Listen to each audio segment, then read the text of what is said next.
Et comme on a parlé de philanthrope, quand même, je voudrais dire que je m'adresse ici au nom de la Fondation de France et en particulier du comité agroécologie, du tout nouveau comité agroécologie que j'ai l'honneur et le plaisir de présider. La Fondation s'intéresse à cette question des micro-fermes, sinon je pense qu'on ne serait pas là aujourd'hui. Mais finalement, ce que témoigne cette deuxième table ronde, c'est finalement de dire maintenant comment on passe au développement de tout ça, tout en tenant compte de ce qui a été dit tout à l'heure. Il ne s'agit pas de développer un modèle, mais bien de donner un peu la direction, de fixer un peu le sens de l'utopie vers laquelle on veut aller.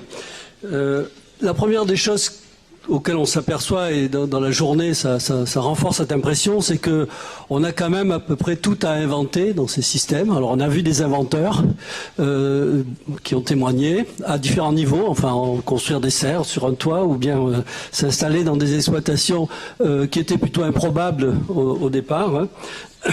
Alors tout inventer, c'est un problème parce que en fait on part de pas grand chose, et tout à l'heure quand on parlait de faire du maraîchage bio sans travail du sol, on peut dire qu'il y a beaucoup à faire. Hein. Je suis enseignant d'agronomie, je peux vous dire qu'effectivement on a aussi nous du boulot pour faire évoluer nos enseignements et la recherche dans le même sens. Mais c'est aussi un atout parce que finalement le champ des possibles est ouvert et on n'est pas enfermé a priori quand on est dans la réflexion sur je veux installer une micro-ferme, on n'est pas enfermé en fait dans les modèles et les modes de raisonnement classiques, ou en tout cas il ne faudrait pas l'être. Mais finalement ça suppose de penser le système à plusieurs niveaux. Il faut le penser à l'échelle de la parcelle, de la planche de culture, hein, dans le domaine des processus écologiques, hein, ce que la ferme du Bec et Loing appelle le cœur productif, avec des questions qui ont été évoquées ce matin et qui posent question et qui peuvent amener des débats. C'est comment on fait pour amener en particulier un sol à l'état d'auto-fertilité qu'on recherche. On a eu des bons exemples ce matin, je pense, pour dire que c'est pas donné. Ça nécessite de penser une trajectoire de ces sols, de se donner les moyens de leur donner à manger. Et vous avez entendu ce matin des chiffres quand même qui sont de l'ordre de plusieurs dizaines de tonnes, centaines de tonnes quand on parlait de fumier ou de paille. Donc quand on parle d'un sol qui est en mauvais état, ça veut dire qu'il faut lui donner le temps et il faut le nourrir. Ça veut dire aussi ne pas oublier à cette échelle-là que même dans cet état-là, on aura besoin de soutenir ce cœur productif. Il faut toujours quoi qu'on fasse, il faudra toujours plusieurs centaines de litres d'eau et plusieurs dizaines de grammes d'azote pour faire 1 kilo d'aliments. Et donc, si le système ne le fournit pas, en particulier sur l'eau, il va falloir trouver un moyen de le faire. Et je pense qu'on n'en a pas parlé trop en détail, mais je pense que dans toutes les fermes, la question de l'eau, mais quelles que soient les régions, doit être un aspect important.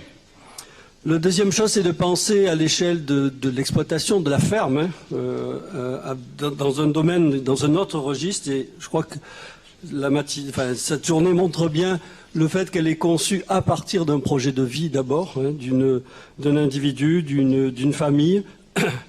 Et ça veut dire qu'il faut pouvoir penser à cette échelle-là et en fonction d'un projet de vie. Et tous les exemples qu'on a eus ce matin montrent quand même que ça passe aussi par la diversité des activités.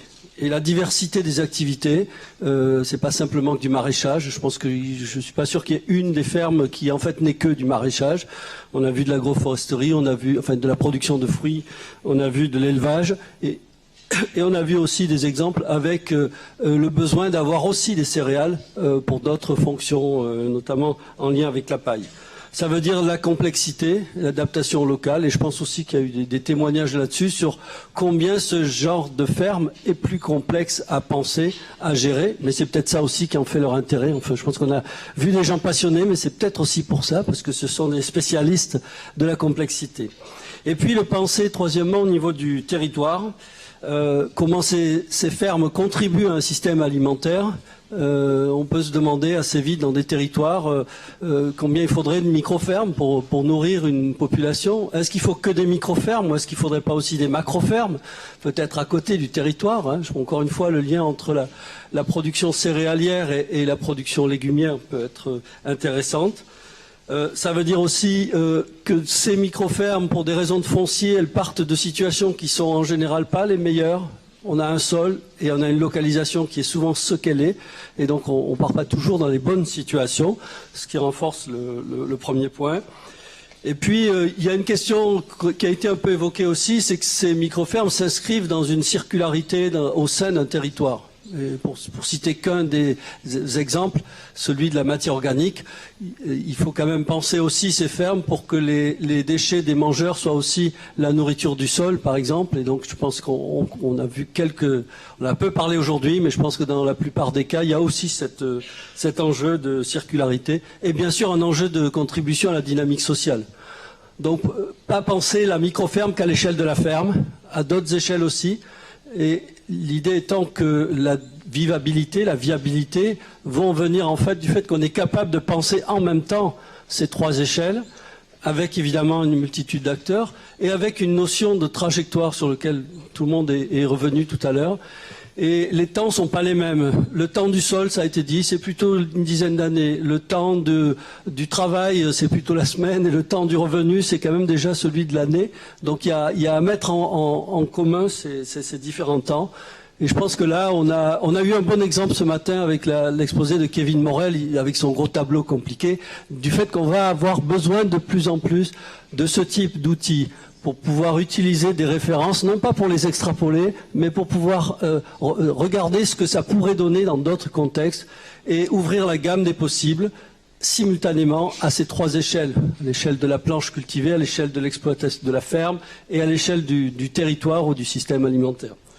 Donc voilà, je veux pas conclure là-dessus, mais je pense que c'est des choses que, en tout cas, il me semble importante sur lesquelles on puisse revenir à l'occasion de la table ronde, pour savoir un peu comment on va faire et est-ce que tout ça peut nous inspirer pour l'appel d'offres écosystème, agriculture et alimentation dont Thierry redira un mot tout à l'heure. Hein.